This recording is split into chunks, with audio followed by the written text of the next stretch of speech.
Boa tarde, pessoal. Hoje a aula é sobre o tópico 3 da modalidade B para OCQ. Ela engloba a parte de termoquímica, então a gente vai estudar sobre entalpia, lei de Hess, energia de ligação, entropia e energia livre. Primeiro, introduzindo o que é a termoquímica. É a parte da química que vai estudar a quantidade de calor, energia, envolvida nas reações químicas. Primeiramente, vamos falar um pouquinho sobre calor e as unidades que são utilizadas para expressar a quantidade de calor. Então, a energia transferida entre dois corpos, que vão ter temperaturas diferentes, é denominada calor. Quando a gente coloca dois corpos com temperaturas diferentes em contato, a tendência é o corpo numa temperatura mais alta ceder calor para o corpo a uma temperatura mais baixa até que as temperaturas se igualem e o sistema entre em equilíbrio. Todo processo envolve algum tipo de energia e, no caso, vai liberar ou absorver. Quando a gente fala na energia na forma de calor, esses processos vão ser classificados como endotérmicos ou exotérmicos. Quando a gente tem processos que liberam calor, a gente chama esse processo de exotérmico. Quando o processo absorve calor, aí a gente chama esse processo de endotérmico. Exo para fora, então libera, joga calor para fora, e endo para dentro, então absorve calor indo para dentro do sistema. Aqui tem alguns exemplos.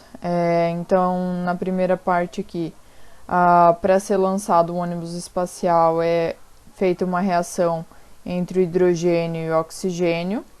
Essa reação tem como produto água e libera calor. Então, esse Q aqui representa uma quantidade de calor que é liberado para o meio ambiente quando essa reação acontece.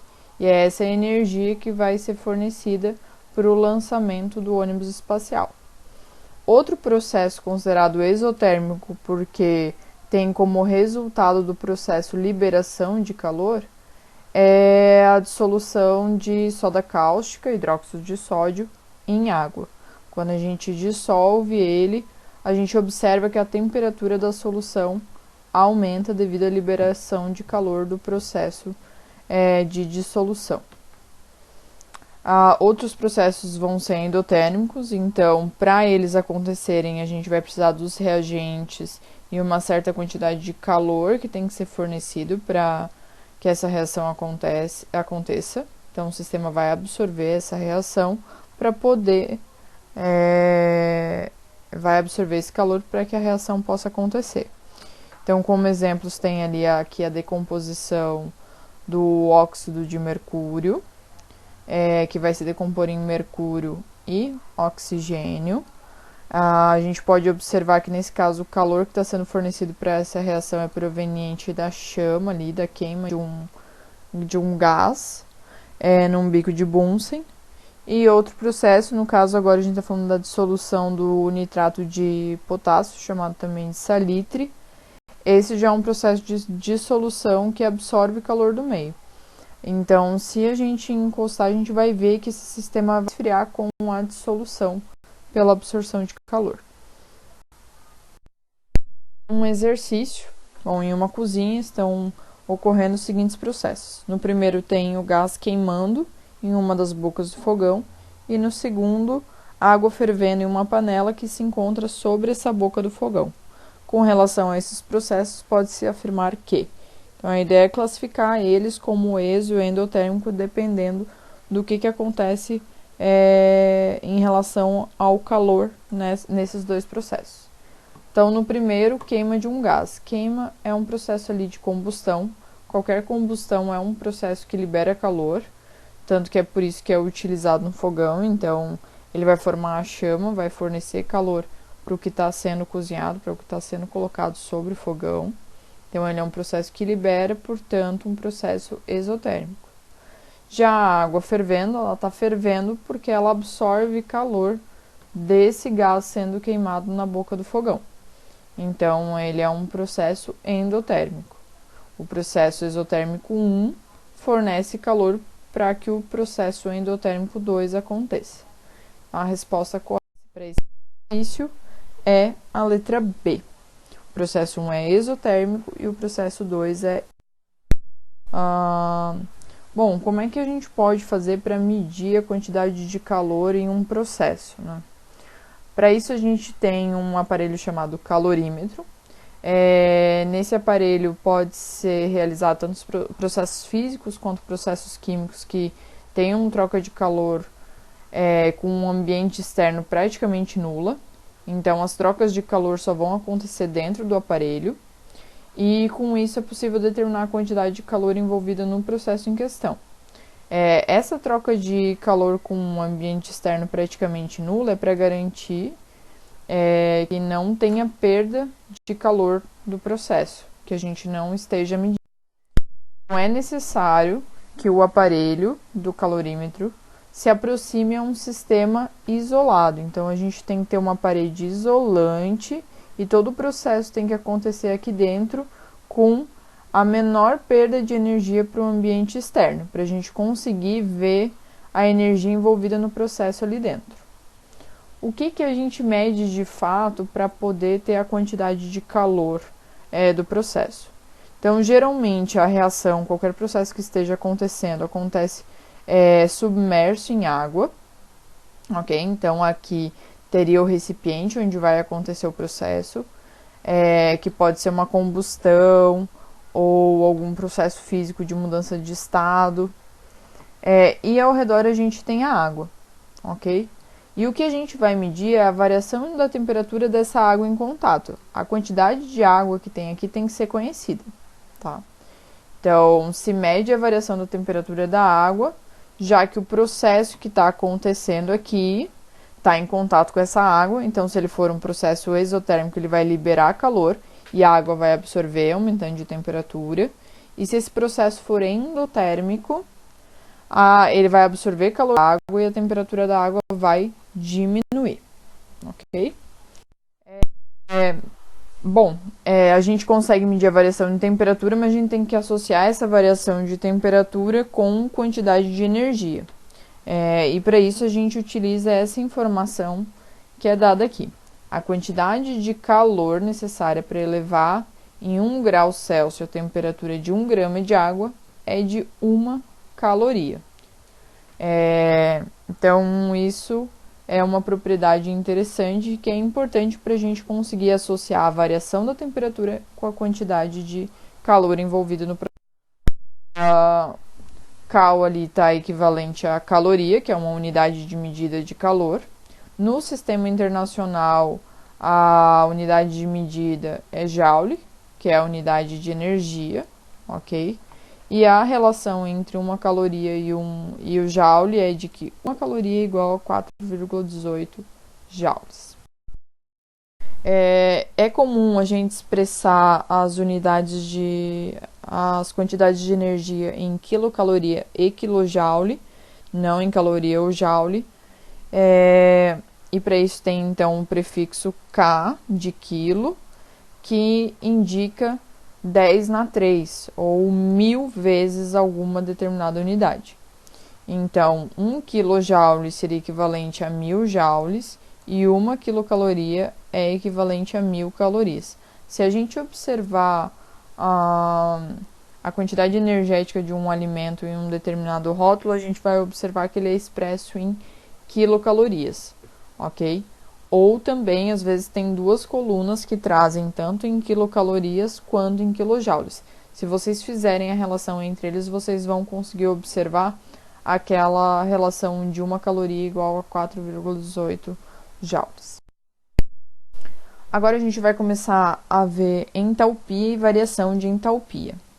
A entalpia de um sistema ela está relacionada com a quantidade de energia desse sistema que poderia ser transformada em calor. Então, é a quantidade de energia interna desse sistema que potencialmente pode ser transformada em calor num processo a pressão constante. importante porque a gente fala em entalpia quando a gente fala de um processo a pressão constante, considerando a maioria dos processos estudados na química, a gente vai trabalhar bastante com entalpia, já que a maioria dos processos, das reações químicas, dos fenômenos físicos são realizados em sistemas abertos. Então, vai ser a pressão ambiente, ok? Variação de entalpia a gente representa por ΔH. Delta sempre vai estar relacionado com variação, ok? No caso, variação de alguma grandeza, nesse caso, ΔH, então variação de... Quando a gente estuda a variação de entalpia, a gente está relacionando a entalpia de um estado final, então a quantidade de energia do estado final, menos a entalpia do estado inicial, ok? Então, a quantidade de energia no estado inicial. Se essa variação de entalpia for menor do que zero, ou seja, se for negativa, a gente tem um processo exotérmico, a gente tem energia saindo do sistema, sendo liberado. Então, eu tenho um estado inicial com mais energia, ele libera energia para ter um estado final com uma entalpia, com energia menor.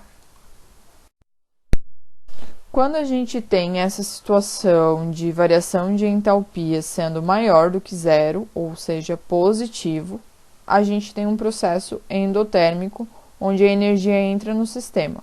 Eu tenho um estado inicial de menor energia, ele absorve energia para chegar num estado final de maior energia. A variação de entalpia de um sistema, então, vai informar a quantidade de calor trocado por esse sistema. Então, a entalpia está diretamente relacionada com a energia trocada na forma de calor à pressão constante. E o sinal do ΔH, como já citado anteriormente, ele vai indicar se o processo é exotérmico ou se ele é endotérmico. Então, exotérmico, a variação de entalpia vai ser negativa, então a energia está saindo do sistema, e endotérmico, ΔH, positivo. Então, a energia está sendo absorvida pelo sistema. Bom, é possível fazer uma analogia do saldo bancário com a entalpia e variação de entalpia.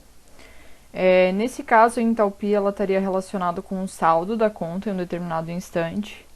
Então, por exemplo, antes de eu realizar algum pagamento, por exemplo, com um cartão, eu tenho um saldo, aí eu faço o pagamento e eu vou ter um saldo menor ao final. Por isso que eu tenho essa linha abaixo em relação ao saldo inicial. Isso seria a analogia com a entalpia inicial de um sistema, a energia inicial dele, e a energia final. A variação, o gasto que eu tive, é a diferença entre o saldo final e o saldo inicial. Então, a variação do meu saldo é o saldo final menos o inicial. Como isso foi um gasto, significa que o saldo final que eu tenho é menor do que o saldo inicial. E, portanto, esse valor vai ser menor do que zero, ok? E aí a gente pode dizer que ele é um processo exomonetário, fazendo uma analogia ao processo exotérmico, no sentido de que tem esse dinheiro saindo da conta, ok? Então, a entalpia final e inicial teria relação com o saldo final e saldo inicial, e a variação de entalpia com a transação em si que foi realizada na conta. Do mesmo jeito que a gente pode fazer essa analogia, a gente pode fazer a analogia com um ganho na conta, como por exemplo um depósito realizado na conta. Então, antes do depósito eu tinha um saldo, quando tem um depósito feito na minha conta, o saldo final vai ser maior, ok? Então, a gente diz que é um processo endomonetário, fazendo analogia com um processo endotérmico, porque o dinheiro entra na conta. Então, nesse caso, o saldo final é maior do que o saldo inicial. Então, a transação, a variação do saldo vai ser maior do que zero. Assim como num processo endotérmico, onde a variação de entalpia vai ser maior do que zero, porque energia entra no sistema, ok? Então, um exercício, de acordo com o esquema apresentado, podemos dizer que o processo deverá ser. Então, eu tenho um processo no qual O sistema inicial ele tem 870 kJ de entalpia, ele sofre uma transformação e gera um sistema final com entalpia de 1000 kJ. Nesse caso, a variação de entalpia vai ser a entalpia final menos inicial, então 1000 kJ menos 870 kJ. Isso dá um valor de 130 kJ positivo. Observa que a energia do sistema final vai ser maior do que o inicial, então ele está absorvendo energia. Portanto, trata de um processo endotérmico, ΔH positivo. Com isso, a resposta correta é a letra B, onde o processo é endotérmico absorvendo 130 kJ. Assim como a gente pode fazer em qualquer processo físico, calcular a variação de entalpia, a gente pode fazer isso com reações químicas. Então, a variação de entalpia numa reação ela vai ser calculada da mesma forma que para qualquer outro processo. A variação da entalpia do processo vai ser igual à entalpia final menos a entalpia inicial. Bom, quem seria então o estado final e o estado inicial quando a gente fala de uma reação química? O estado inicial são os reagentes, é da onde a gente parte, então a gente está falando que a entalpia inicial vai ser igual à entalpia dos reagentes, a energia dos reagentes, enquanto o estado final da reação é quando a gente tem os produtos. Então, a entalpia final é igual à entalpia dos produtos obtidos. Aqui a gente tem uma reação química do hidrogênio reagindo com oxigênio para formar água. A gente observa que o calor está nos produtos, então significa que calor é liberado nesse processo, ok? Então, é uma reação exotérmica. Se a gente fosse expressar esse calor na forma de ΔH, então seria menos 258,8 kJ por mol, já que o calor é liberado. E a gente pode expressar essa variação através de um gráfico também chamado de diagrama de entalpia. Quando o calor é liberado, significa que os reagentes têm mais energia do que os produtos. Então, a gente representa o estado inicial, que é a entalpia dos reagentes, num valor de entalpia maior, e o estado final, após acontecer a reação, vai resultar num estado com uma entalpia menor. E a diferença de energia entre esses dois estágios é que vai dizer o quanto de calor é liberado nesse processo. A mesma coisa acontece quando a gente tem um processo endotérmico. Então, nesse caso, a gente precisa calor para a reação acontecer. Então, eu tenho os reagentes mais o calor que vai ser absorvido para gerar os produtos da reação. Considerando que o processo é endotérmico, absorve calor, a variação de entalpia ela é positiva, já que o produto final tem uma entalpia mais alta do que os reagentes. Expressando isso através do diagrama de entalpia, a gente observa que a entalpia inicial, ou seja, o estado inicial do processo tem uma energia mais baixa, enquanto os produtos, o estado final da reação tem uma energia, uma entalpia mais alta. Então, para a gente sair desse estágio e vir para esse, a gente precisa fornecer energia. E o valor é a diferença aqui, a distância entre esses dois níveis, que no caso é de mais 90,7 kJ. Um exercício, aqui tem a reação, que a gente já tinha visto anteriormente, que é do hidrogênio mais oxigênio formando água.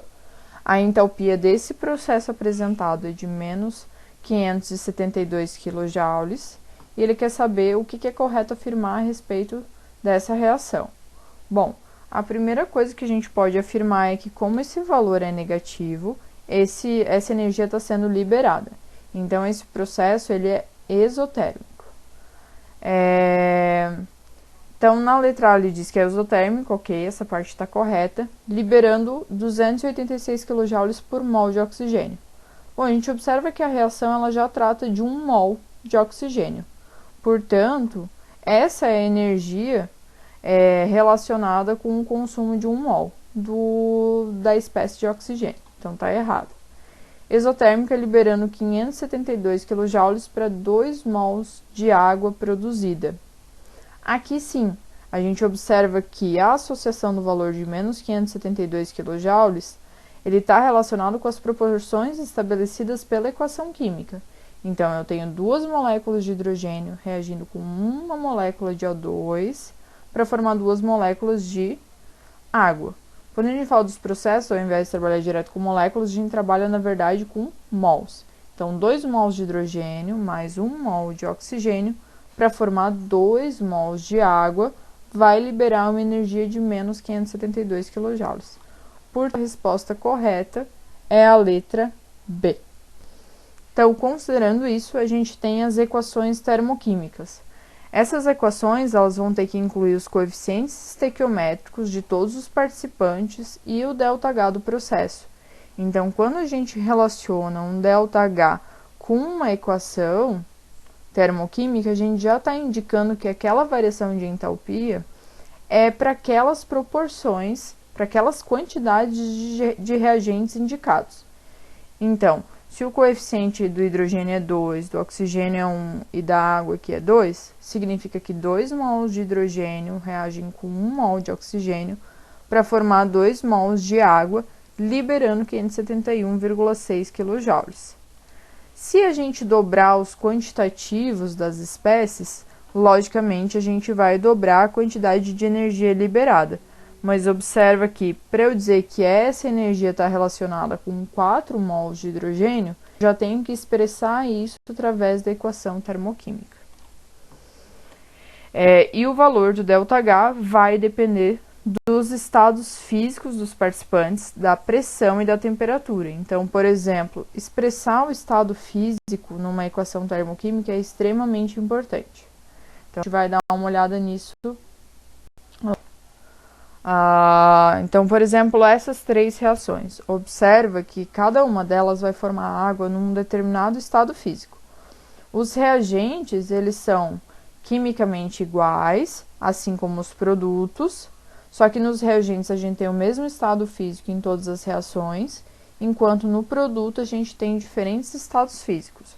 No primeiro é formado água sólida, depois água líquida e depois água no estado gasoso. Observa que, à medida que a gente vai passando para o estado gasoso, a quantidade de energia liberada diminui.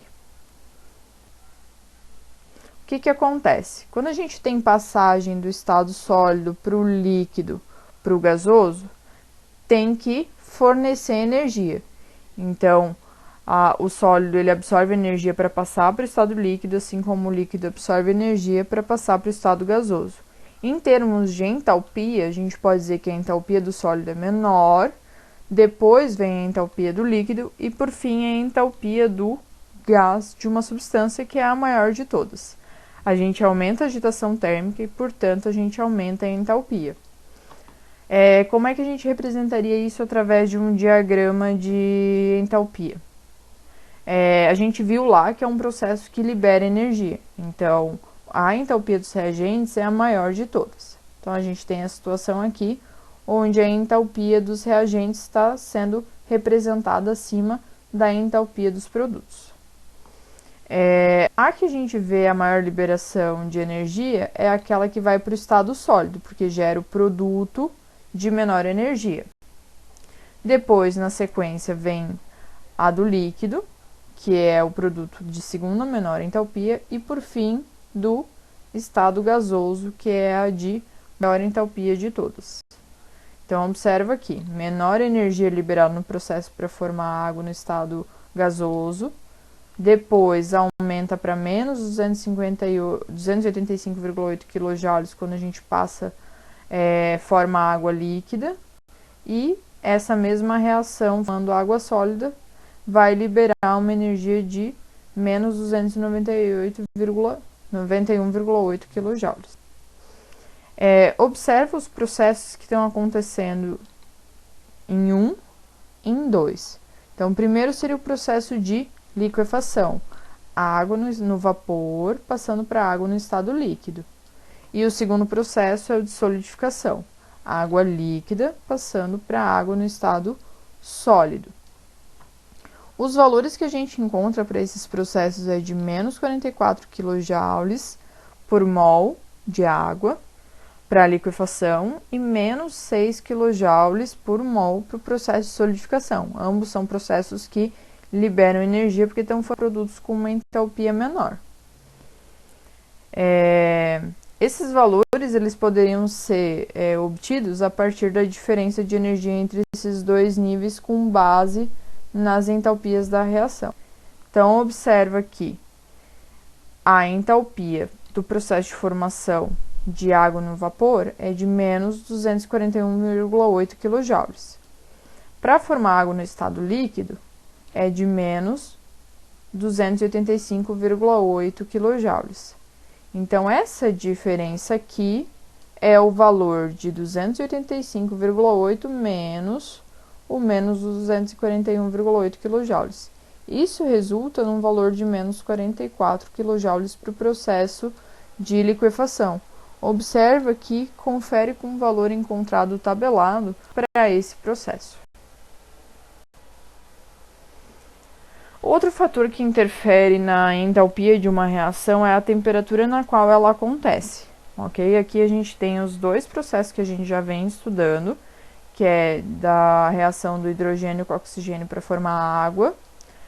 Ambas vão formar água no estado gasoso, de vapor, e os reagentes estão todos no estado gasoso. Então, as condições dos reagentes e produtos é a mesma, tirando a temperatura. A primeira reação a gente tem uma temperatura 25 graus Celsius e a segunda reação a gente tem a temperatura 100 graus Celsius.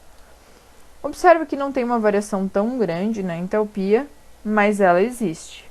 O que acontece de uma situação para outra? Quando a gente muda a temperatura do sistema, a gente muda o grau de agitação das moléculas. E com isso a gente altera o conteúdo de energia dessas moléculas, ou seja, a entalpia. Portanto, os produtos e os reagentes eles vão ter energias diferentes em diferentes temperaturas e eles podem não ser afetados igualmente. Então, por exemplo, eu posso ter os produtos aumentando mais a energia interna com a variação da temperatura do que os reagentes. E aí, a variação da entalpia não vai permanecer igual. Então, a gente observa aqui a situação para as duas reações observadas. A 25 graus Celsius, a gente tem tanto os reagentes quanto os produtos numa energia menor em comparação com o produto e o reagente a 100 graus Celsius. E essa variação é ligeiramente diferente. Então, a variação de entalpia a 25 graus Celsius vai ser menos 241,8, enquanto a variação de entalpia a 100 graus Celsius é de menos 242,6 kJ. Então, essa distância de energia entre reagente e produto é levemente diferente com a variação da temperatura. Quando não é apresentado a temperatura na qual a reação está acontecendo, a gente subentende que ela está acontecendo a 25 graus Celsius, que geralmente é a condição padrão para as reações. A gente considera a temperatura ambiente. Outro fator que interfere na entalpia de uma reação é a variedade alotrópica. Assim como o estado físico, cada estado físico tem uma energia diferente associada, os diferentes alótropos de uma determinada substância simples também vai ter entalpias diferentes.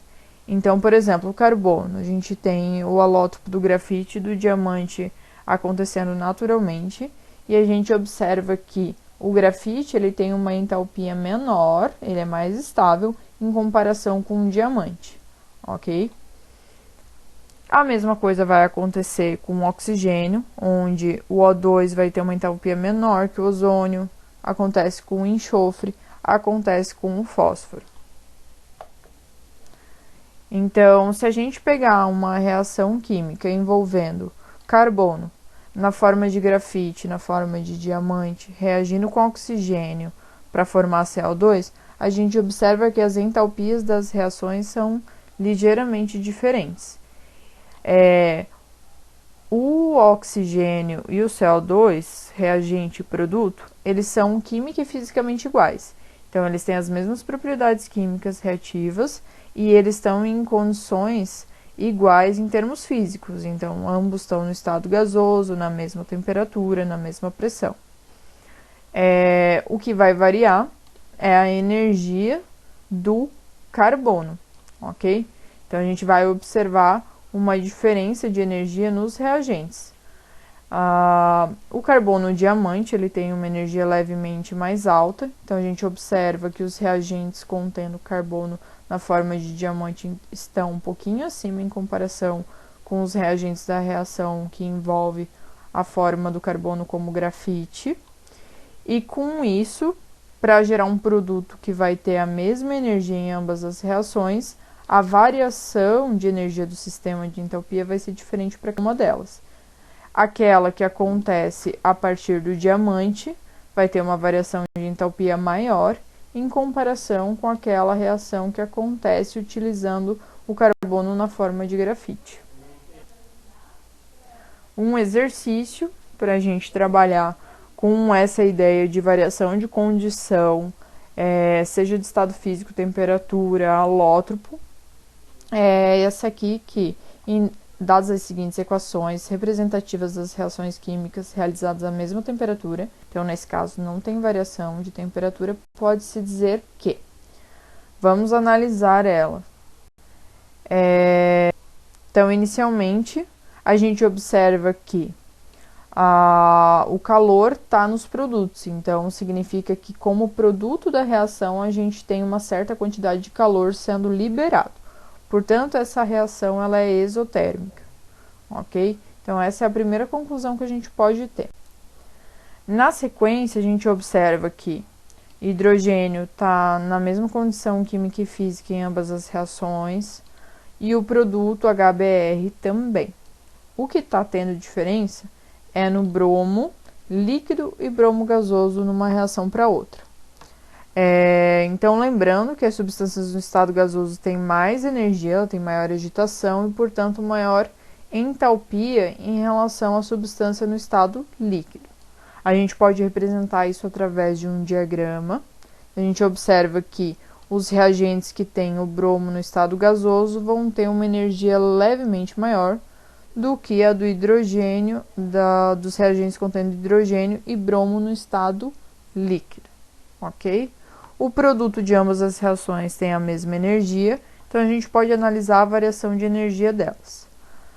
A reação que ele traz, a quantidade de calor envolvida, é a reação com o bromo líquido. Então, a gente sabe que essa variação de energia aqui é de menos 72 kJ. Olhando já pelo diagrama, a gente observa que a quantidade de energia envolvida na outra reação tem que ser maior do que esses 72 kJ. Ou que o valor é negativo, uma vez que a reação é exotérmica. Com isso, a gente sabe que o valor de x aqui, no caso, ele vai ser positivo, porque a gente está indicando ele como produto da reação, ok? Então, vai acontecer a mesma coisa que está aqui. Se ele falasse em variação de entalpia, aí sim ela teria que ter um valor negativo, de menos x kJ. Então, analisando, pode-se dizer que x é igual a 72 kJ. Não, porque a gente tem o bromo no estado gasoso e o bromo no estado líquido na outra reação. Esses dois reagentes vão ter entalpias diferentes. Portanto, a energia envolvida no processo como um todo não pode ser igual. X tem que ser maior que 72 kJ. A gente observa que a diferença de energia aqui é maior e, portanto, sim, esse valor de energia liberado na segunda reação tem que ser maior que 72 kJ.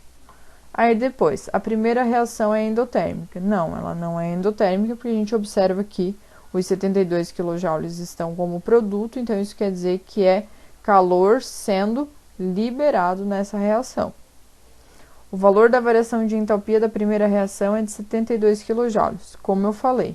Quando a gente fala no valor de x em si, ele vai ser positivo porque ele já está sendo representado como produto. Mas a variação de entalpia, como a gente está tratando de um processo exotérmico, tem que ter o sinal negativo, então é de menos 72 kJ. E por fim, X é menor do que 72 kJ. Não, isso não tem como acontecer para essa reação, porque o reagente no estado gasoso tem uma entalpia maior. E, portanto, a energia no segundo processo tem que ser maior do que 72 kJ.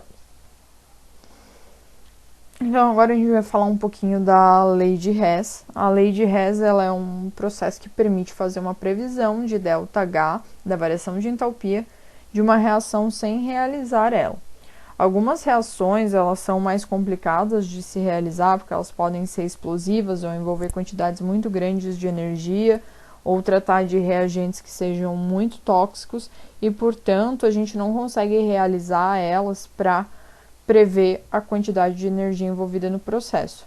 Às vezes até a gente tem situações na qual a reação acontece gerando subprodutos que vão interferir na quantidade de energia envolvida no processo, ou até que formam pequeníssimas quantidades de produto. Então a quantidade de calor envolvida naquele processo a gente nem consegue medir por ser muito pequena. A gente pode de novo fazer uma analogia com o saldo bancário, nesse caso. Então, aqui tem um textinho para a gente dar uma olhada. No mesmo dia, a gente tem duas operações financeiras que foram realizadas numa conta. Uma delas é um gasto com cartão de débito, com 80 unidades monetárias, R$80, vamos supor. E a outra foi um depósito, então a conta recebeu 60 unidades monetárias.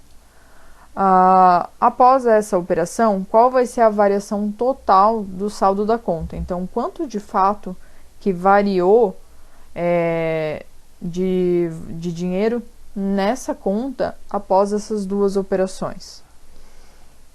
Então, a primeira operação é dinheiro saindo da conta, então, exomonetária. Eu tenho ali a situação inicial e eu gasto uma quantidade de 80 unidades monetárias. Então, após essa situação inicial, eu vou ter um saldo intermediário ali no meio do processo menor do que o saldo inicial. Então, menos 80 dinheiros. Já o segundo processo é endomonetário. Então, é um dinheiro sendo recebido. Eu saio dessa situação intermediária e recebo R$60. E vai gerar um saldo final maior do que esse saldo intermediário. Mas e agora? O saldo final vai ser maior ou menor do que o saldo inicial? Para fazer isso, a gente pode somar a variação de saldo envolvido em cada um desses dois processos para saber a variação total no saldo. Então, o primeiro processo é exomonetário, então a gente usa o sinal negativo, porque o dinheiro está saindo, menos 80 dinheiros. E o segundo processo é endomonetário, então é dinheiro recebido, então mais 60 dinheiros. A variação final é de menos 20 dinheiros, então a gente observa que o saldo final é menor do que o saldo inicial, num total de 20 dinheiros que foram gastos. Então, observa que a variação total do saldo só depende, na verdade, do saldo inicial e final. Então, se eu tenho um saldo final de R$100 e um saldo inicial de R$120, o gasto foi de R$20, independente de quais processos aconteceram no meio desse caminho para chegar nesse saldo final. A mesma coisa acontece para uma reação química. A variação de entalpia de um processo, ele depende apenas do estado inicial e do estado final da reação, ou seja, da entalpia dos reagentes e dos produtos, independente do caminho que essa reação vai sofrer para chegar nesse estado final. Então, observa que se eu fizer uma reação direta de uma quantidade de reagentes para os seus produtos, ou se eu fizer uma reação envolvendo várias etapas, desde que eu chegue na mesma situação final a partir da mesma situação inicial, a variação de entalpia do processo vai ser a mesma. Então, vamos aplicar isso para uma reação química em si. A reação que a gente vai ver é a reação de formação do monóxido de carbono a partir do carbono grafite e oxigênio no estado gasoso. Essa é uma reação difícil de realizar pelas condições na qual ela teria que acontecer e, portanto, a gente teria que prever a variação de entalpia desse processo com base em outros processos que a gente conhece. Então, aqui a gente tem duas reações que são fáceis de realizar e com os valores de ΔH, de entalpia, já conhecidos. Uma é a formação do dióxido de carbono a partir do carbono grafite. Carbono grafite, observa, é um dos reagentes, é o nosso reagente de interesse, assim como o oxigênio. Já a segunda reação é a reação de combustão do CO, a partir da sua reação com oxigênio para formar CO2. Nessa reação, a gente tem o CO, monóxido de carbono, que é o produto da nossa reação. Então, também é uma das substâncias de interesse nessa reação química. Então, como é que a gente pode usar essas duas reações abaixo de entalpias conhecidas para chegar na variação de entalpia da reação que a gente tem? Bom, vamos observar. Na primeira reação, a gente observa que o carbono grafite já está na mesma quantidade do carbono grafite da reação que a gente tem interesse e ambos estão como reagentes das reações. Já o CO2, na reação que a gente está trabalhando, que a gente quer calcular a variação de entalpia, ele é um produto da reação. Enquanto a reação que a gente tem aqui, ele é reagente dela. Então, a gente tem que fazer alguma coisa para esse CO virar reagente, virar produto dessa reação. Com isso, é interessante a gente inverter a segunda reação. Ao invés de ter CO reagindo com oxigênio para formar CO2, a gente vai ter CO2 formando CO no estado gasoso mais meio oxigênio. Só invertemos. Se a gente inverte o sentido da reação, a gente está invertendo quem é o estado inicial e quem é o estado final. Então, observa que a distância de energia entre os dois estados é a mesma. A única coisa que a gente está mudando é a direção desse processo.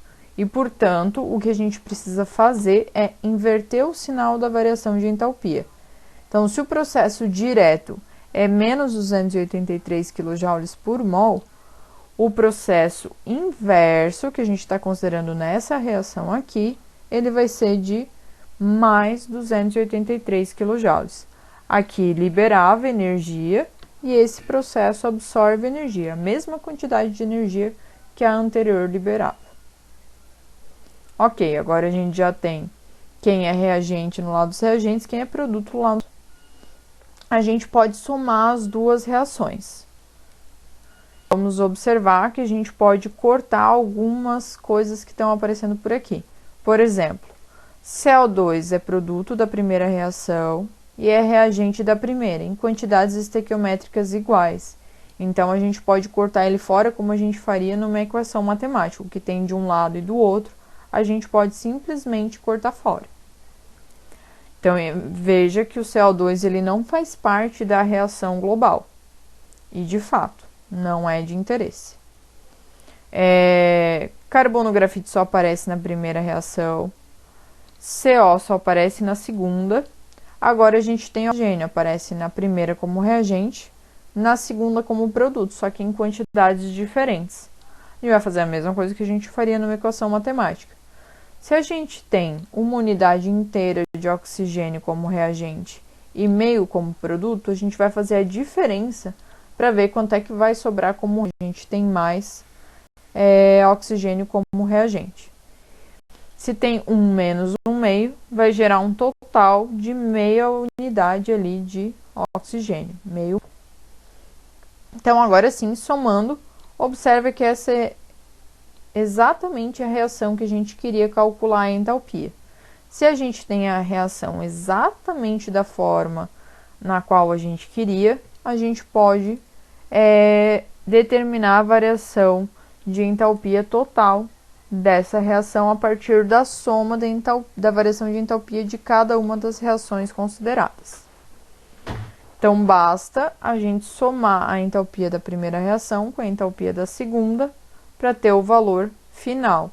Não esqueçam de levar em consideração o sinal de cada uma das entalpias. Então, menos 393,5 kJ por mol da primeira reação, mais 283 kJ por mol da segunda reação. Isso vai dar uma entalpia, uma variação de entalpia total de menos 110,5 kJ por mol.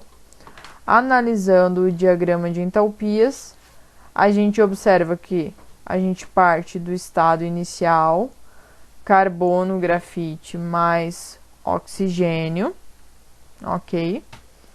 Ele vai sofrer um processo para formar CO2, então isso aqui é a reação que tem na primeira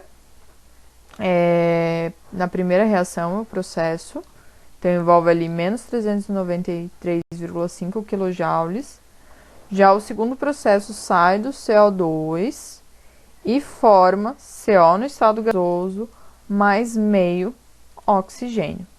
Então, essa variação de entalpia está relacionada com essa segunda reação. Com isso, a gente pode ver a variação de entalpia total, que é saindo do estado inicial e indo para o estado final. E aqui a gente observa que o oxigênio daqui diminui com esse dos produtos. Então, de forma genérica, a variação de entalpia de uma reação é igual à soma das variações de entalpia das etapas de reação que essa pode ser desmembrada, ok? Mesmo que aquele desmembramento não aconteça na prática, que na prática ela não sofra aquelas várias etapas, que a gente só utilize dessas etapas para fazer o cálculo de entalpia da reação global.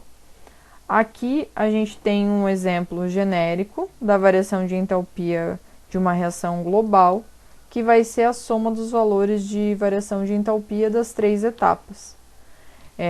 Então, eu teria aqui os reagentes da reação global sofrendo o processo de variação de entalpia da reação da etapa 1. Então, aqui a gente teria os produtos da primeira etapa. Essa primeira etapa sofreria uma nova reação, liberando uma certa quantidade de energia, gerando os produtos dessa segunda etapa. Essa segunda etapa aqui, os produtos sofreriam uma terceira reação, formando os produtos da terceira etapa, envolvendo absorção de energia, sendo o ΔH3. E a soma dessas três energias é que vai dar a entalpia total. Então, é a distância entre os reagentes e os produtos da reação. Uma coisa importante para a gente ressaltar no uso da lei de Hess e cálculo da variação de entalpia a partir da entalpia de etapas. Primeiro ponto, as equações químicas elas podem ser invertidas, como a gente viu no exemplo dado anteriormente, desde que o sinal de ΔH dessa reação também seja invertido. Então, é como se multiplicasse por menos 1 esse valor de ΔH. Então, inverteu a reação, inverte o sinal de ΔH. As equações químicas elas também podem ser multiplicadas ou divididas por um determinado número.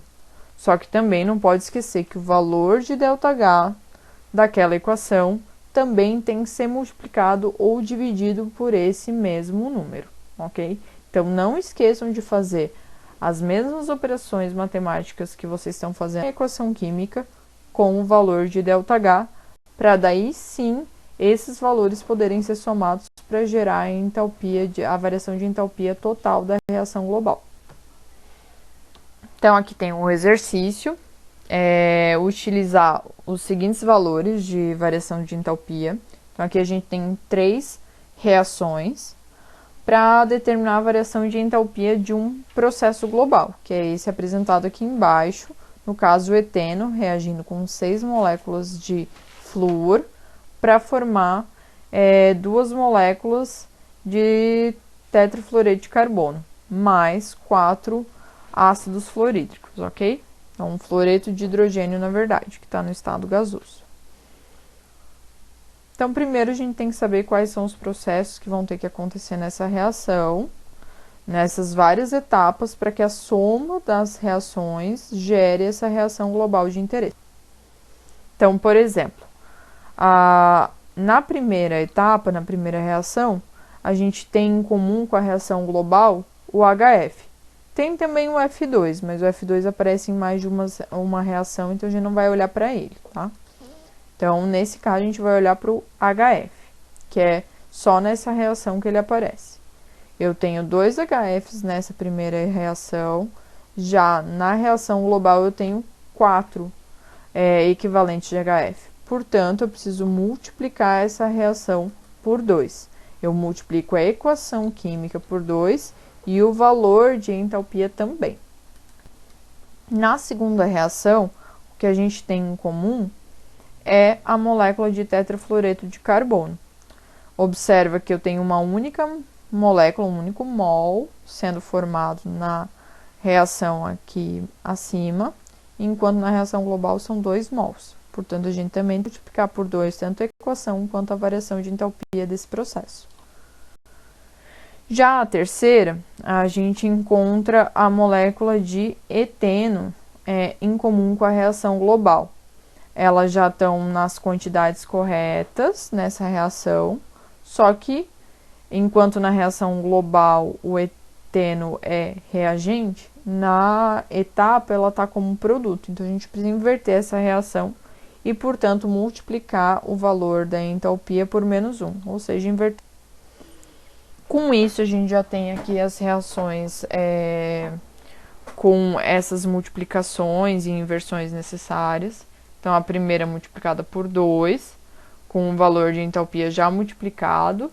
Então, 546 vezes 2 dá ali, menos 1092. A segunda reação também foi multiplicada por 2, então, menos 680 vezes 2, menos 1360. E a última reação, que foi só invertida, fica com a variação de entalpia de menos 52 kJ. Agora, a gente precisa ver o que a gente consegue cortar de substâncias envolvidas nesse processo. Então, hidrogênio a gente tem como reagente, como produto em mesmas quantidades, então cai fora. A mesma coisa acontece com o grafite. 2 grafites como reagentes aqui, 2 grafites como produto, também cai fora. O resto são tudo moléculas envolvidas na minha reação global. Agora a gente pode fazer os cálculos para ver se de fato a soma dessas etapas gera essa reação global aqui. Então, como reagente, uma molécula de C2H4 no estado gasoso, ok, igual na reação global. Mols de F2, 2 na primeira, mais 4 da segunda, gerando os 6 mols de F2 da reação global.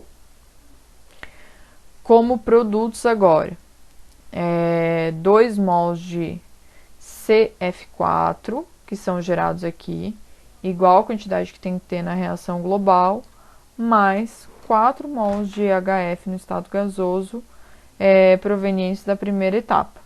Então, ok, a soma das 3 etapas geram a reação global de interesse.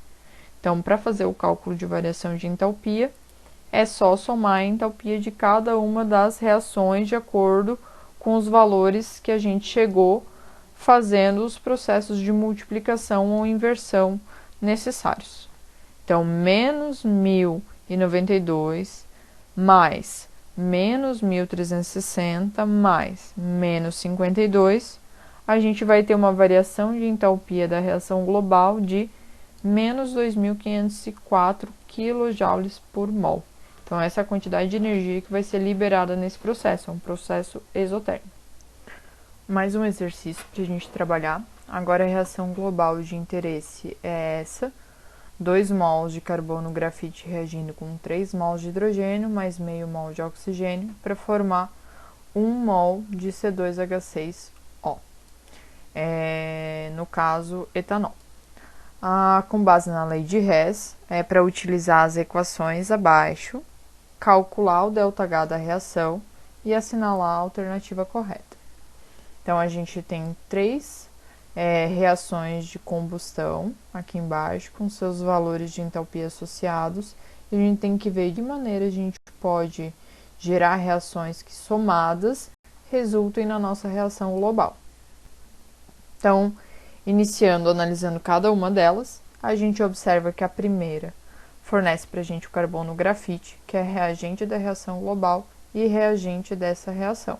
A única coisa é que a gente tem que multiplicar por 2 para igualar as quantidades. Então, a gente multiplica a equação química inteira, assim como o valor de variação. Na segunda, a gente multiplica por 3, porque a gente tem o hidrogênio como sendo equivalente ao hidrogênio da reação global, só que a gente precisa multiplicar por 3 para obedecer aos 3 mols necessários na reação global. Por último, a gente tem o etanol, que é produto na reação global, enquanto é reagente dessa etapa, e portanto a gente precisa inverter ela e multiplicar o valor da variação de entalpia por menos 1, inverter o sinal. Fazendo isso, a gente tem as três reações apresentadas abaixo. Então, toda a primeira reação multiplicada por 2, 2 mols de carbono grafite reagindo com 2 mols de oxigênio para formar 2 mols de CO2, variação de entalpia, menos 788 kJ. A gente não usa mais por mol, já que agora a gente não está trabalhando com 1 mol, a gente está trabalhando com 2 mols. A segunda reação, então, inteira, multiplicada por 3. A variação de entalpia também, 3 vezes menos 286, gerando uma variação de entalpia de menos 858 kJ, considerando a combustão de 3 mols de hidrogênio. E, por fim, a inversão da última reação, tendo como reagente agora 2 mols de CO2 mais 3 mols de água, que anteriormente eram os produtos, e o etanol e o oxigênio como produtos. A variação de entalpia apenas inverte o sinal. Fazendo ali a soma das substâncias químicas para gerar a reação global, a gente observa que o CO2, que é produto da primeira reação, é reagente da última reação em iguais quantidades, então ele se anula. A água, que é produto da segunda reação, é reagente da terceira reação, também em iguais quantidades, se anulam. E por fim, o oxigênio, ele tem como reagente em 2 etapas e como produto em outra. Como reagente, a gente tem quantidades de 2 mols e 3, então 1,5 mols. Então, 2 mais 3,5. Mas a gente tem como produto 3 mols. Então, 2 mais 3,5 menos 3 gera uma quantidade de oxigênio nos reagentes de meio mol. Com isso, a gente tem a reação global somada de 2 mols de grafite mais 3 mols de hidrogênio, reagindo com meio mol de oxigênio para gerar 1 mol de etanol. Exatamente a reação de interesse do exercício. Então, para obter a entalpia total dessa reação, a gente pode só somar as entalpias de cada. Considerando isso, a gente soma menos 788 mais menos 852 kJ da segunda etapa, mais 1.368 da terceira etapa.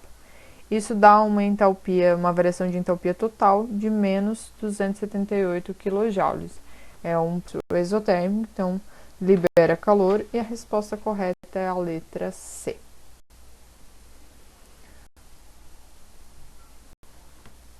Então, agora a gente vai falar sobre entalpia padrão de combustão, representado por ΔHC bolinho, símbolo de grau aqui em cima. A variação de entalpia padrão para uma reação de combustão, a gente considera que os reagentes e os produtos eles vão estar num estado padrão. No estado padrão quer dizer no estado físico que essa substância teria naquelas condições, que geralmente é a 25 graus Celsius, e numa pressão atmosférica. Então, ele considera a pressão de 100 kPa, que é equivalente a 1 bar, que é muito próximo a 1 atm, que é a pressão atmosférica. Quando essa reação de combustão acontece nessas condições, a gente tem a entalpia padrão de combustão da substância. Então, por exemplo, a entalpia padrão de combustão do metanol é quando a gente tem a reação dele no estado gasoso, com a quantidade de oxigênio necessário para gerar uma combustão completa, formando CO2 e água. A energia envolvida nesse processo é de menos 890,8 kJ por mol, e essa vai ser a entalpia padrão de combustão do metano. Geralmente vai ser expressos em kJ por mol, então é a quantidade de calor liberado por mol da substância, ok?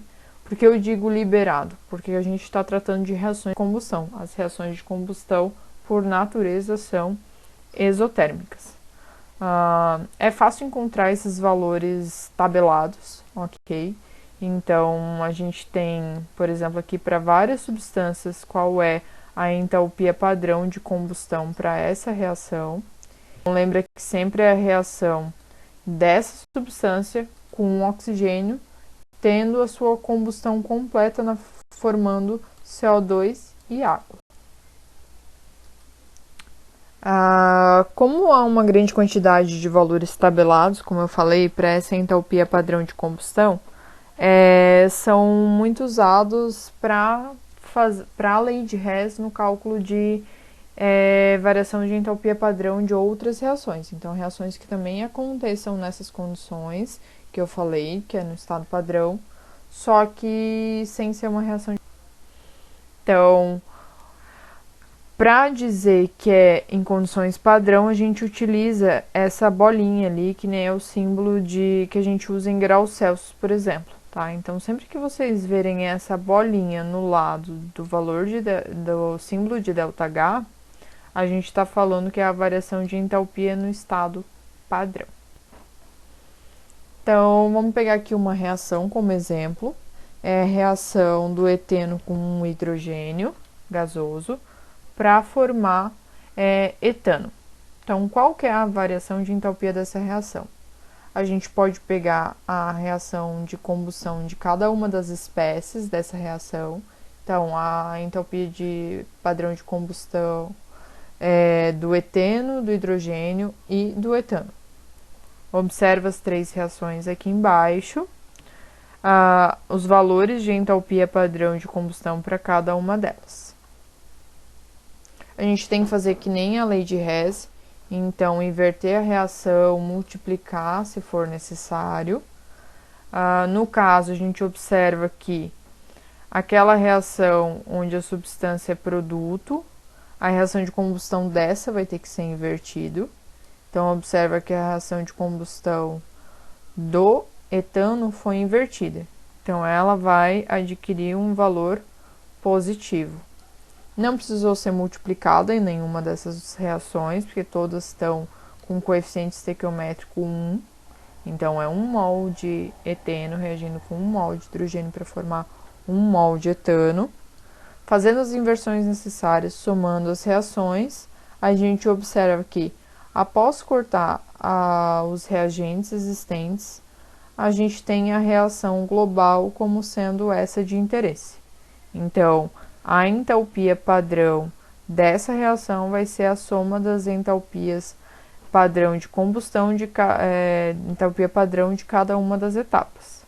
Então, menos 1.411,2 kJ por mol, mais menos 285,8 kJ, mais 1.560,7 kJ.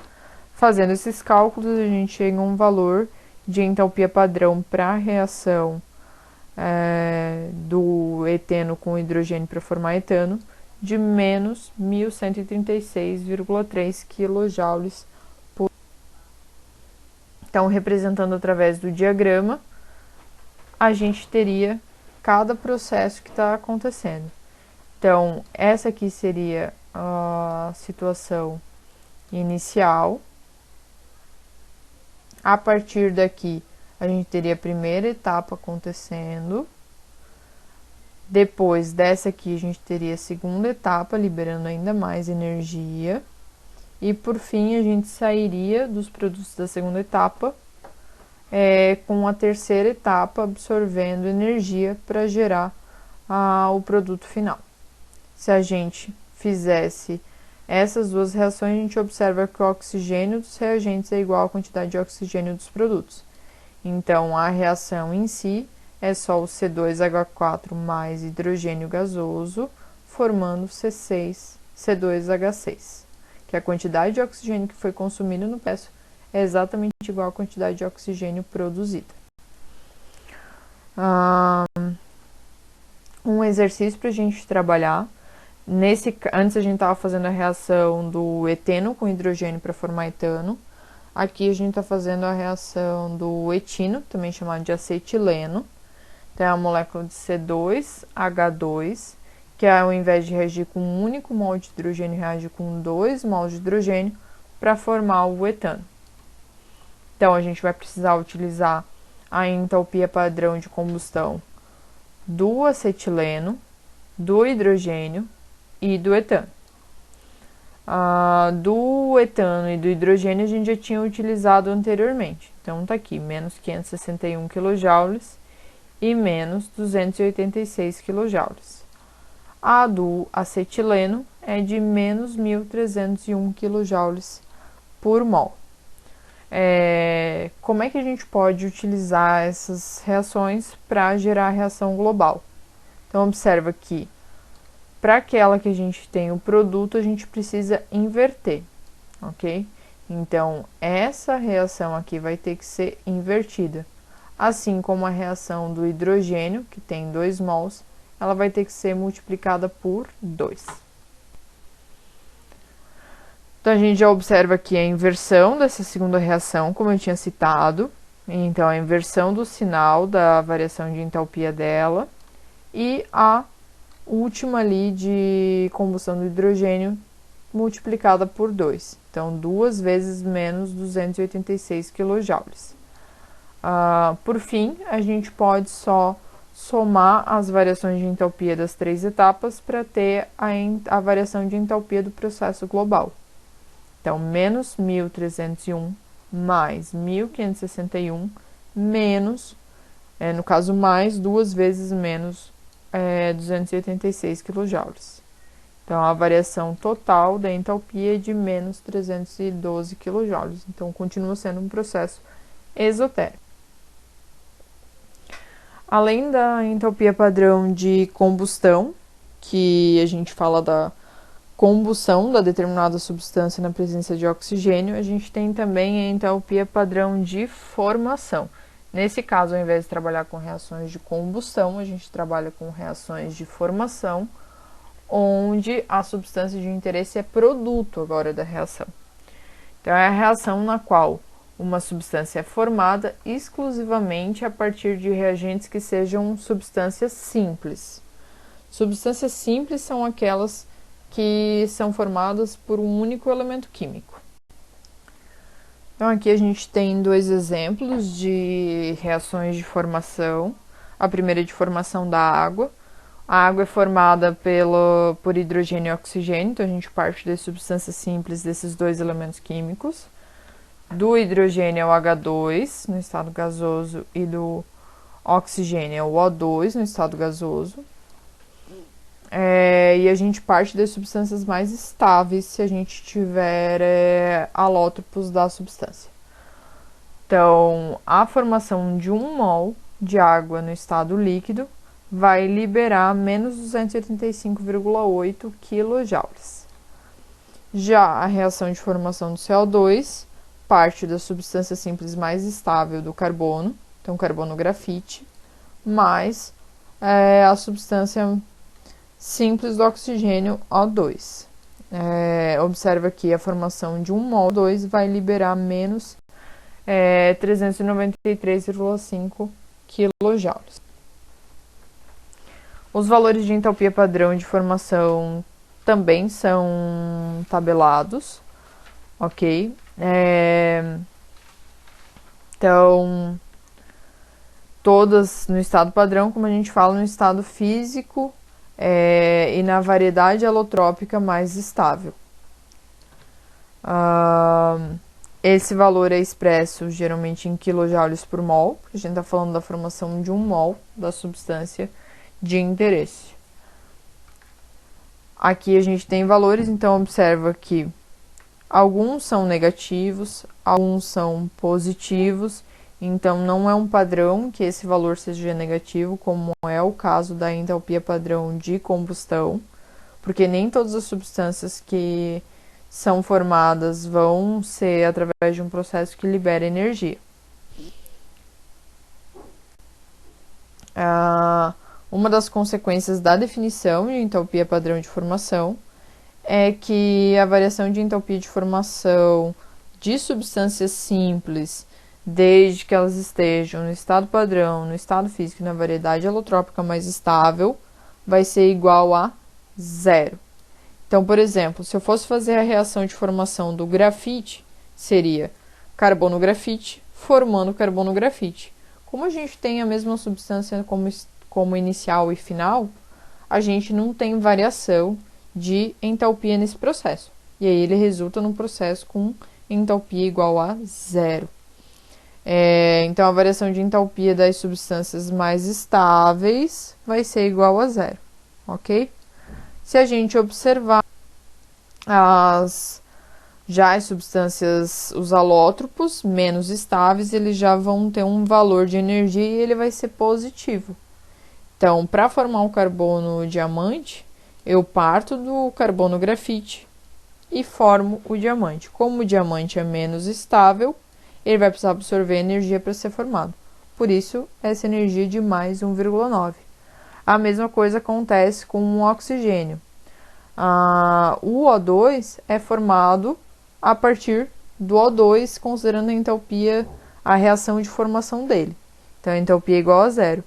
Já o O3, ele vai ser formado a partir do oxigênio do O2, ok? Então, essa reação aqui, ela vai absorver 142,7 kJ por mol de O3 formado. Bom, de que maneira que eu posso utilizar as entalpias padrão de formação? Da mesma maneira que se utiliza as entalpias padrão de combustão. Elas vão ser aplicadas através da lei de Hess. Então, vamos analisar a mesma reação que a gente já tinha considerado quando a gente estudou as entalpias padrão de combustão.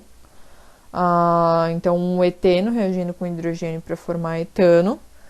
Trago aqui o valor da variação de entalpia calculado através das entalpias padrão de combustão. Então, a gente chegou numa entalpia padrão da reação de menos 136,3 kJ por mol. Vamos ver se a partir das entalpias padrão de formação, se a gente vai chegar num valor parecido com esse. Então, essas são as entalpias de formação de cada uma das substâncias envolvidas no processo. Então, o eteno, que é reagente, o hidrogênio, reagente também, e o etano, produto. Lá na reação de combustão, a gente tinha que inverter a ordem da reação de quem era produto. Agora, a gente tem que inverter a ordem da reação de quem é reagente da reação que a gente tem interesse, ok? Porque as reações de formação, as substâncias que a gente tem interesse são produtos. Então, observe. A reação de formação do etano, o etano é produto, enquanto na nossa reação ele é produto também, então ela não precisa ser alterada. Já o eteno e o hidrogênio, aí sim, eles são reagentes, então eu precisaria inverter. Mas o hidrogênio aqui a gente observa que é hidrogênio gasoso formando hidrogênio gasoso. Então essa reação, na verdade, ela não existe, ela não está acontecendo, ok? Tanto que a variação de entalpia de formação é igual a zero. Nesse caso, como envolve uma substância simples, a gente considera as reações de formação apenas do eteno e do etano. Fazendo a inversão necessária, que é a da primeira reação aqui, já invertendo o sinal, somando com a segunda reação, a gente observa que carbono grafite se anula com carbono grafite e o hidrogênio eu tenho 3, né, como reagente e 2 como produto. Então, fazendo a soma, a gente vai restar uma como reagente. A soma das reações gera exatamente a reação que a gente tem interesse. Então, a entalpia da reação vai ser exatamente a soma da variação de entalpia de cada uma das etapas. Fazendo esse cálculo, a gente chega aqui, a variação de entalpia da reação global vai ser igual a menos 136,4 kJ por mol. Observa que esse valor é virtualmente igual ao obtido através das entalpias padrão de combustão. Então, os dois processos são válidos para calcular a variação de entalpia de uma reação. Para generalizar, a gente pode usar uma fórmula que diz que a variação de entalpia de uma reação global ela vai ser igual ao somatório das entalpias de formação do produto multiplicada por N, sendo que N indica o coeficiente estequiométrico de cada um dos participantes na reação. Então, se eu tiver um produto que tem um coeficiente igual a 2, eu vou ter que multiplicar a entalpia de formação desse produto por 2. Então, é a somatória das entalpias de formação vezes o coeficiente de cada um dos produtos, menos a variação de entalpia de formação dos reagentes vezes o coeficiente de cada um, e também o somatório. Nesse caso aqui, nota que a fórmula já prevê as inversões, ok? Então, a gente sempre inverte aquelas reações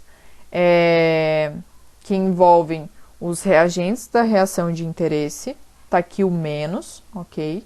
Que inverte o sinal de ΔH das entalpias de formação para os reagentes, e também já tem as multiplicações de reação necessária. Então, as entalpias de formação sempre prevê a formação de 1 mol da substância. Se os coeficientes são diferentes de 1, a gente já tem o N aqui multiplicando para indicar isso. Portanto, se for utilizar a fórmula, as entalpias que vão ser utilizadas são tais e quais tabeladas, sem inverter sinal, sem multiplicar entalpia previamente. A gente só vai utilizar os fatores apresentados na própria fórmula para levar isso em consideração, ok? Então, um exercício. Os soldados de campanha aquecem suas refeições prontas, contidas dentro de uma bolsa plástica com água. Dentro dessa bolsa, existe o metal magnésio que vai se combinar com água e formar o hidróxido de magnésio conforme a reação abaixo. Então, eu tenho 1 mol de magnésio metálico reagindo com 2 mols de água líquida para formar hidróxido de magnésio sólido mais hidrogênio no estado gasoso. A variação de entalpia dessa reação em kJ por mol é... Aqui a gente tem a variação de entalpia de formação da água e do hidróxido de magnésio sólido. Observa que é da água líquida e do hidróxido de magnésio sólido. Então, menos 285,8 kJ por mol para a água e menos 924,5 kJ por mol para o hidróxido de magnésio.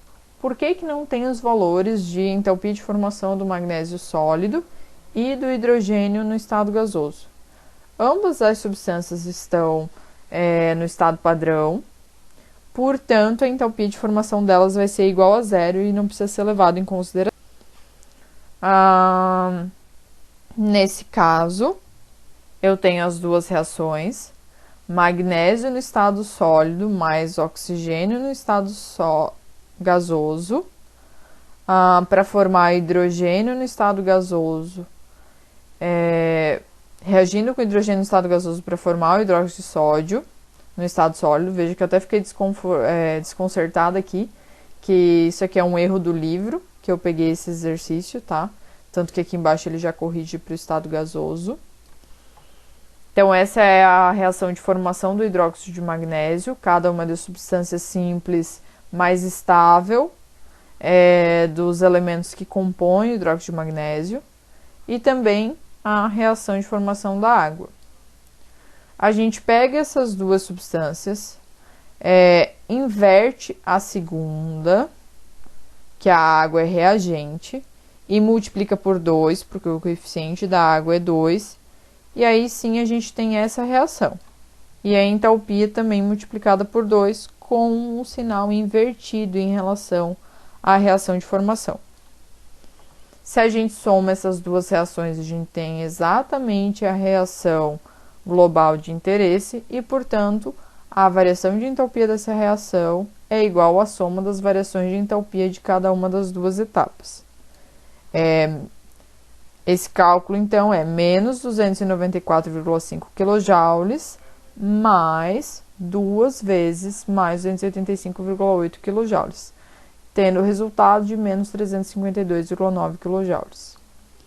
Dá para fazer também utilizando aquela fórmula que eu apresentei, ok? Então, nota que quando a gente vai usar a fórmula, o valor que a gente utiliza de variação de entalpia de formação é tal e qual o valor da própria reação de formação. Então, no caso do hidróxido de magnésio, menos 924,5 e da água, menos 285,8. Então, vai ser menos 924,5 do hidróxido de magnésio, mais zero relativo ali à entalpia de formação do hidrogênio, menos zero referente à entalpia de formação do magnésio, mais 2 vezes, porque são 2 mols, ok? Então, o N é igual a 2, menos 285,8. Esse valor sofre a inversão para positivo com esse sinal aqui, ok? Então, é ele que é responsável por fazer essa inversão automática dentro da própria fórmula. Somando esses valores, a gente chega no mesmo valor de menos 352,9 kJ de energia envolvida nesse processo. Mais uma propriedade útil dentro da termoquímica é a energia de ligação. Dentro de uma reação química tem o rearranjo dos átomos, então nos reagentes a gente tem a quebra de algumas ligações e para formar os produtos a gente tem a formação de novas ligações. Esses processos de quebra e formação de ligação também vão envolver energia. No geral, quando a gente tem um processo onde a gente rompe interações, a gente tem que fornecer energia para ele acontecer. E quando a gente forma interações, tem uma liberação de energia. No caso da energia de ligação, não é diferente. Então, a quebra de uma ligação química precisa do fornecimento de energia, porque a gente vai quebrar a interação existente entre dois átomos, e, portanto, ele é um processo endotérmico. Já a formação de uma ligação envolve a formação de uma interação atrativa entre os átomos, e, consequentemente, é um processo que vai liberar energia, porque vai resultar num estado mais estável. Então, ele é um processo exotérmico. A energia de ligação média, que é o que a gente utiliza dentro da termoquímica, é o valor médio da variação de entalpia da reação em que 1 mol dessa ligação química é quebrado. Então, por exemplo, se eu tenho como reagente uma molécula de H2 e eu quero quebrar essas ligações, a energia média de ligação para a molécula de hidrogênio H2 vai ser o equivalente à energia para quebrar 1 mol dessa ligação hidrogênio-hidrogênio, que para o hidrogênio, no caso, vai ser 436 kJ por mol de ligação, ok? Isso a gente considera que a quebra vai acontecer no estado gasoso. Então, tanto reagentes quanto produtos se encontram nessa condição. Aqui a gente tem uma tabela de várias energias médias de ligação que são tabeladas. Então, observa que uma ligação simples, oxigênio-oxigênio, dupla, oxigênio-oxigênio, vão ter energias diferentes. Se a gente aumenta a ordem de ligação, ou seja, se a gente aumenta o número de ligações entre dois átomos, a gente aumenta a força de atração entre eles. Então, a gente precisa fornecer mais energia para quebrar essa ligação em comparação com uma ligação simples, por exemplo. E quando a gente muda de composto, a energia de ligação entre dois átomos que estão unidos pelo mesmo número de ligações varia muito pouco. Então, se eu pegar uma ligação simples carbono-carbono no etano, ela vai ter uma energia muito parecida com uma ligação carbono-carbono num hexano, por exemplo, ok? Então, a ligação química entre dois átomos tendo a mesma ordem de ligação, ou seja, o mesmo número de ligações entre esses dois átomos, varia muito pouco de composto para composto. Observa que os valores de energia média de ligação vão ser sempre positivos, uma vez que a energia média de ligação prevê a quebra dessa ligação química, ok? Então, a quantidade de energia fornecida para quebrar essa ligação. Então, sim, vão ser sempre positivos esses valores. Para aplicar isso para cálculo de variação de entalpia de reações, a gente pode considerar que num processo químico, inicialmente a gente vai ter todas as ligações de reagentes sendo quebradas, e em seguida a gente vai ter todas as ligações dos produtos sendo formadas. Não é isso que de fato acontece, mas lembra que a gente precisa apenas da situação final e inicial para cálculo de variação de entalpia. Então, as etapas que acontecem, mesmo que elas sejam fictícias, se a gente souber o valor de energia envolvido nesse processo, ele pode servir para prever a variação de entalpia da reação como um todo. Então, lembrando que ΔH de quebra vai ser sempre maior que zero, um processo endotérmico, então vai ter sinal positivo. Já a variação de entalpia da formação de ligações vai ser sempre negativa, vai ser um processo exotérmico que libera calor. Então, a variação de entalpia de uma reação global, ela vai ser a soma das entalpias de quebra com as entalpias de formação. Quando a gente vai fazer esse cálculo, a gente precisa saber exatamente como é que os átomos estão conectados dentro dos compostos químicos para saber que ligações estão sendo quebradas. Então, a gente trabalhou já várias vezes com essa reação, eteno reagindo com hidrogênio para formar etano, mas até então a gente não precisava saber como é que era a conectividade entre os átomos. A partir do momento que a gente utiliza a energia média de ligação para isso, é necessário saber como é que eles se conectam. Então, por exemplo, o etano tem uma ligação dupla carbono-carbono e tem 4 ligações simples hidrogênio-hidrogênio. Quando a gente vai utilizar a energia média de ligação, a gente prevê que todas essas ligações vão ser quebradas. Então, eu tenho uma ligação dupla carbono-carbono, que tem 612 kJ por mol de ligação, mais 4 ligações carbono-hidrogênio, que tem uma energia média de ligação de 412 kJ por mol. E a gente tem também a molécula de hidrogênio, que precisa ter a quebra da ligação hidrogênio-hidrogênio, e essa ligação tem uma energia média de 436 kJ. A gente soma esses valores e a gente chega que a energia envolvida no processo de quebra das ligações dos reagentes é de mais 2.696. Esse mais a gente atribui porque a gente falou que as ligações quebradas, elas têm uma absorção de energia. Já quando a gente olha para os produtos, a gente vai olhar também a energia média de ligação.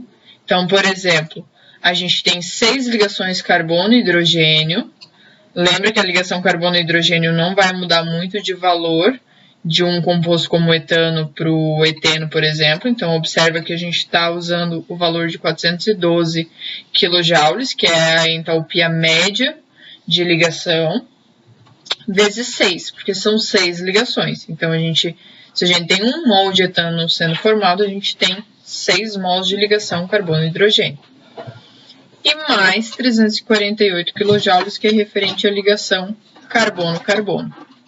Agora, a gente tem esse sinal negativo referente a todas essas energias, porque a gente está falando das ligações formadas. Então, é um processo que libera energia. Então, menos 2.820 kJ por mol. A entalpia da reação como um todo é a soma dessas entalpias. Então, mais 2.696 mais menos 2.820 kJ, resultando numa entalpia de reação de menos 124 kJ por mol de etano formado. A gente pode observar que essas energias são ligeiramente diferentes das variações de energia de entalpia obtidas através das entalpias padrão de combustão e das entalpias padrão de formação das envolvidas. Isso porque quando a gente trabalha com as energias de ligação, a gente já está trabalhando com energia média de ligação. Então já é um valor aproximado. E por isso, esse método leva a um distanciamento um pouco maior do valor real de variação de entalpia do processo. Aqui a gente tem o diagrama que mostra o processo que está acontecendo se a gente considerasse que todas as ligações são quebradas para depois as ligações dos produtos serem formadas. Então a gente sai do estado inicial, eteno reagindo com hidrogênio, ok?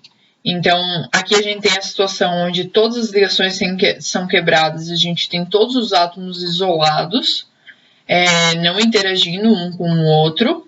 A partir do momento que a gente tem a quebra, esse processo envolve a absorção de 2.696 kJ. Depois de ter todos os átomos separados, a gente tem a formação das ligações dos produtos. Então, esses átomos vão se recombinar e liberar energia para formar as ligações químicas do etano. E esse processo de formação das ligações libera 2.820 kJ. Um exercício, tanto a síntese da água quanto do peróxido de hidrogênio no estado gasoso são processos exotérmicos. Então, liberam calor, vão ter um ΔH negativo, menor do que zero. Ok? Então, a gente tem hidrogênio reagindo com oxigênio para formar a água e os mesmos reagentes para formar o peróxido de hidrogênio, só que em proporções diferentes. Aqui tem os dados da tabela 1, que é a tabela do livro que eu peguei, ok? Com as entalpias de ligação em quilojoules por mol.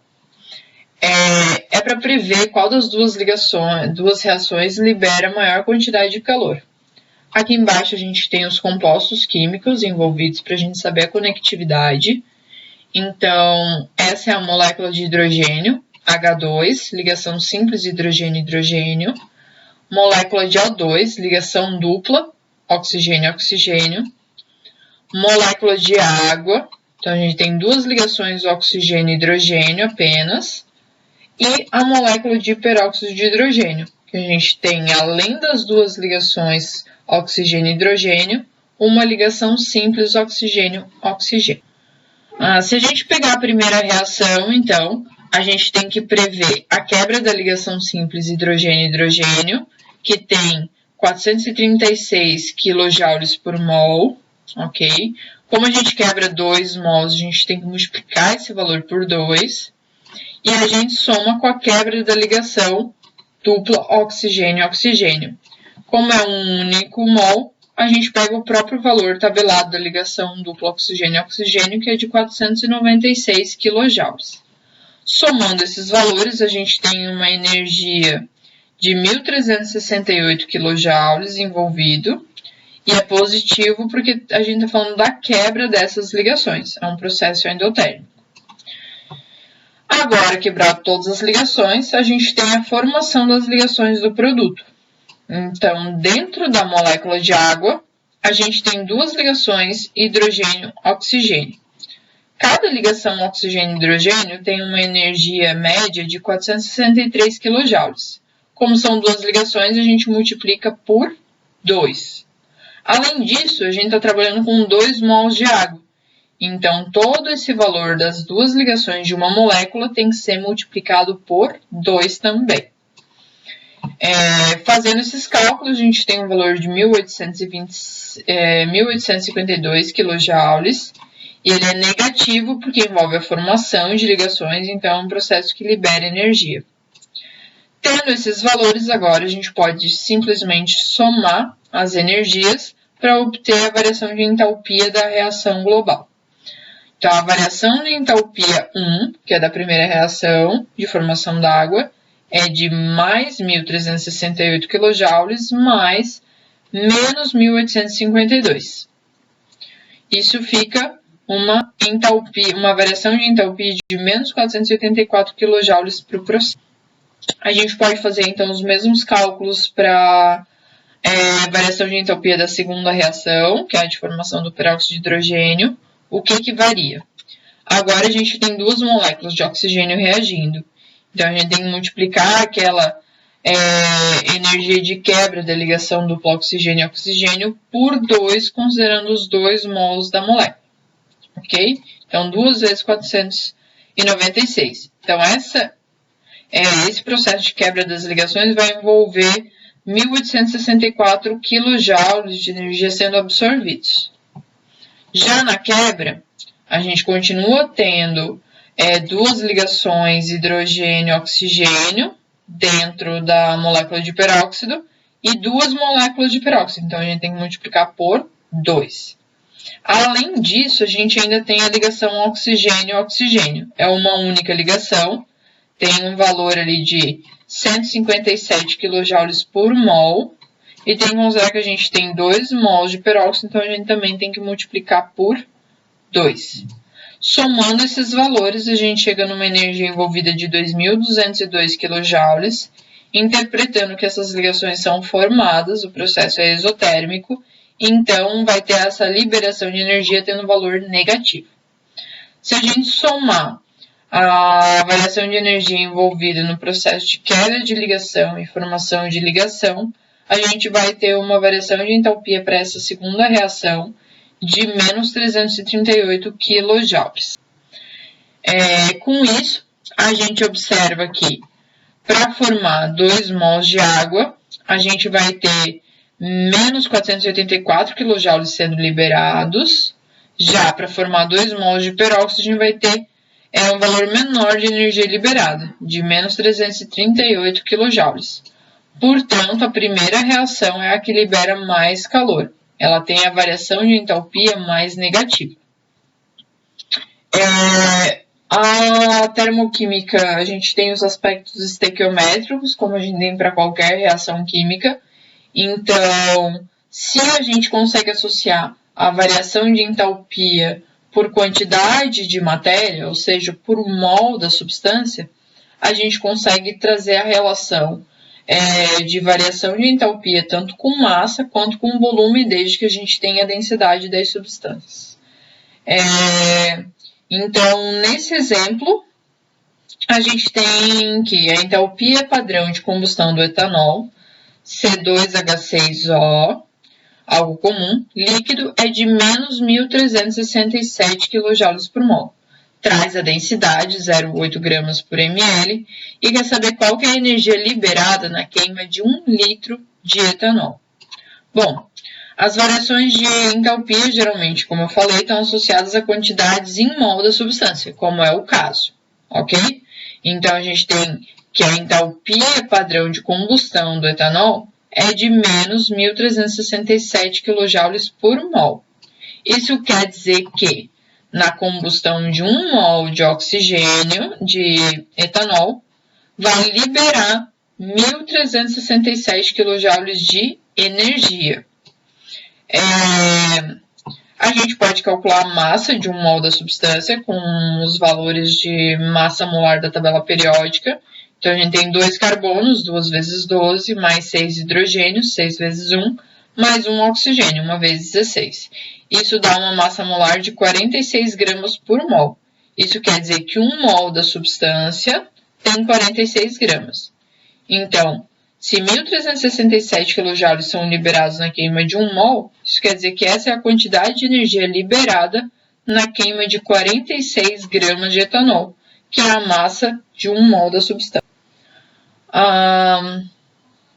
Bom, ali ele está trazendo a relação com 1 litro, certo? Mas a gente conseguiu chegar na relação com massa, mas a questão da densidade. Então, interpretando aqui a densidade, 0,8 gramas por ml. Isso quer dizer que cada ml de etanol tem uma massa de 0,8 gramas, ok? 1 litro a gente está trabalhando com 1.000 ml, então 10 na 3 ml. Então a massa vai ser 1.000 vezes 0,8 gramas, porque são 1.000 ml, cada ml tem 0,8 gramas. Massa total de etanol que a gente quer trabalhar é 800 gramas. Então, a reação química montada está ali de combustão do etanol. Ele reage com 3 mols de oxigênio para a sua combustão completa, formando 2 mols de CO2 e 3 mols de água. E o processo de queima de 1 mol vai liberar menos 1.367 kJ. A gente tem aqui uma regra de 3 simples, ok? Então, anteriormente a gente já viu que 1 mol da substância tem 46 gramas. Então, 46 gramas libera essa quantidade de 1.367 kJ. Portanto, 800 gramas vai liberar quanto de energia? Fazendo a regra de 3 simples, x vezes 400 vezes 46 é igual a 800 vezes 1.367. Isola o x e faz o cálculo. A gente vai ter que isso tem um valor de 23.800 kJ, reescrevendo 2,38 vezes 10 na quarta kJ. Outro exercício, tem o hidrogênio H2, é usado como combustível de foguetes. Ali tem a queima, ou seja, a combustão do hidrogênio, que vai produzir água. Não vai produzir CO2 porque não tem carbono na estrutura. Então, essa reação aqui, termoquímica, então olha que a gente está trabalhando com 2 mols de hidrogênio formando 2 mols de água, vai liberar menos 484 kJ de energia. Então, aqui está a interpretação. A queima de 2 mols de hidrogênio libera 484 kJ de energia. A questão quer saber qual que é a quantidade de energia liberada na queima de 1 grama de hidrogênio.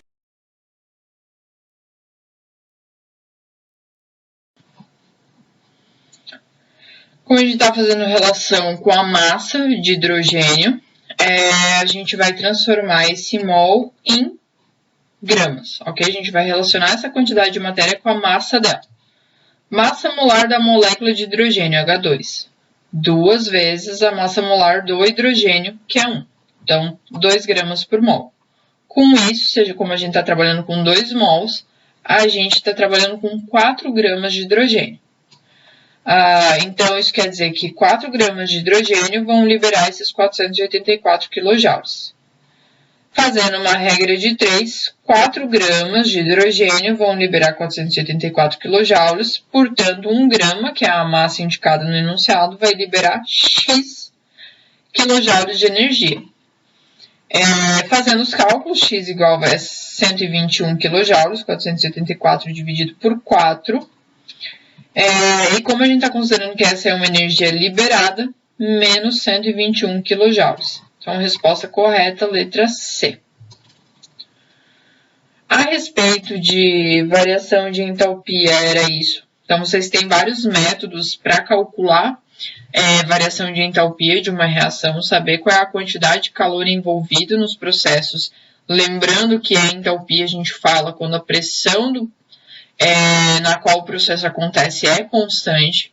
Então, se a gente trabalhar em sistemas fechados envolvendo substâncias gasosas, por exemplo, a gente não pode variar volume, portanto, a gente varia a pressão. E aí, a gente não pode trabalhar com variação de entalpia, ok?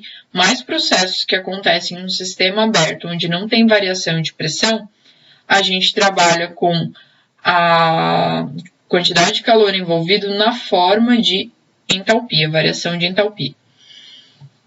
Agora a gente vai falar um pouquinho sobre a questão de espontaneidade das reações, que muitas vezes é diretamente relacionada com a variação de entalpia, mas não é assim que funciona. Para algumas vai ser verdade que um processo exotérmico é espontâneo e um processo endotérmico não, mas isso não é regra. Tem outra grandeza que permite que a gente chegue à espontaneidade de uma reação. Então, para a gente poder chegar nesse ponto, é importante a gente estudar a entropia.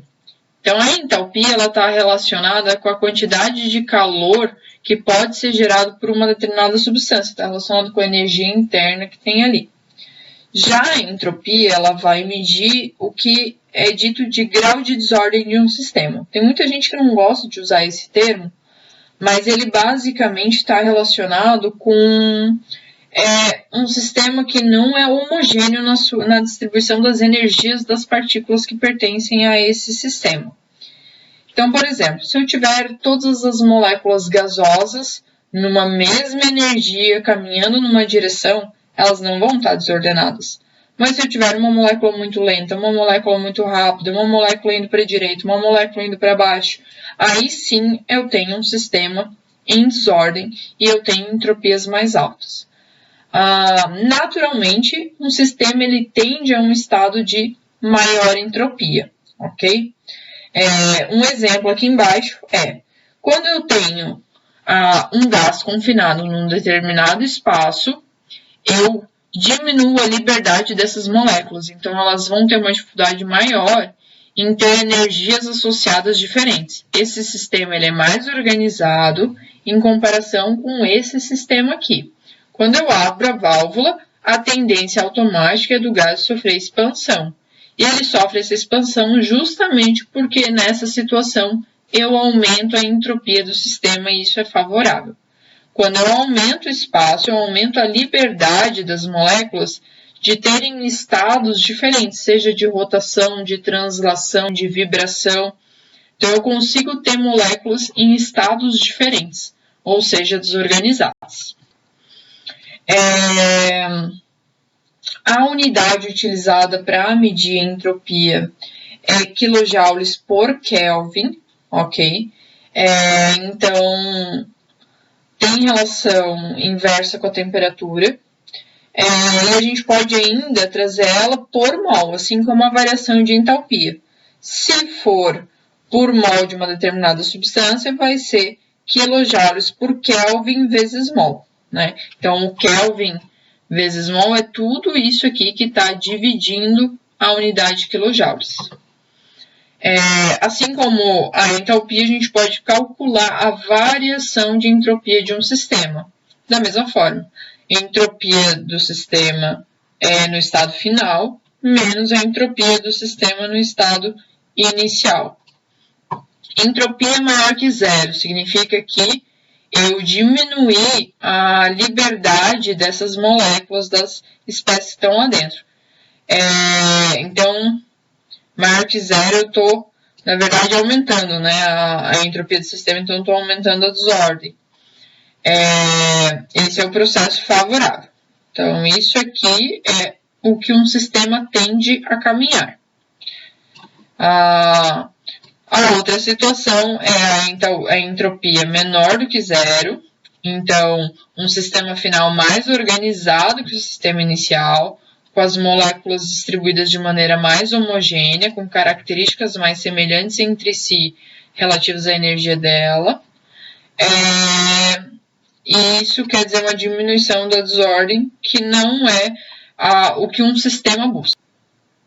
Agora sim, a energia livre, ou energia livre de Gibbs, ela fala sobre a energia útil de um sistema que pode ser utilizada para realizar trabalho. Segundo esse valor de ΔG, energia livre de Gibbs, que a gente classifica um processo como espontâneo ou não. Então, se um processo realiza trabalho, ele é espontâneo. Se não, ele vai ter um valor positivo e não será espontâneo. Então, ΔG negativo, menor do que zero, processo espontâneo. ΔG maior do que zero, processo não espontâneo. ΔG igual a zero, a gente tem um equilíbrio dinâmico. Então, ao mesmo tempo que eu formo o produto, eu tenho o produto se transformando em reagente e isso acontece ao mesmo tempo. A reação acontece nos dois sentidos numa mesma velocidade. Bom, aqui tem a forma como é calculada a energia livre de Gibbs. Essa é a equação de Gibbs-Helmholtz e leva em consideração tanto a variação de entalpia quanto a variação de entropia de um processo, assim como a temperatura no qual ele está acontecendo. Então, veja que a temperatura entra como um fator multiplicativo com o ΔS, tá? Então, nesse caso, a temperatura tem que ser utilizada em Kelvin, não em graus Celsius. Lembrem sempre de fazer essa conversão para usar no sistema internacional. Ou seja, não vai bastar saber o valor de ΔH para saber se o processo é espontâneo. Tem que ver, porque muitas vezes o ΔH é um valor bastante negativo, mas a gente tem um sistema tendo uma contribuição muito grande da entropia e passar a ser não espontâneo. Assim como... Então, aqui a gente tem uma interpretação do que pode acontecer e a relação disso com a espontaneidade de uma reação. Então, lembrando que ΔG é calculado com ΔH, variação de entalpia, menos temperatura vezes ΔS. Essa temperatura vai ser sempre positiva, porque a gente está trabalhando em Kelvin. Quando eu tenho um processo exotérmico, teoricamente é a situação favorável em se tratando de entalpia. Já na entropia, eu posso ter ele aumentando ao mesmo tempo que eu tenho um processo exotérmico. Aumentar a entropia de um sistema também é algo desejável.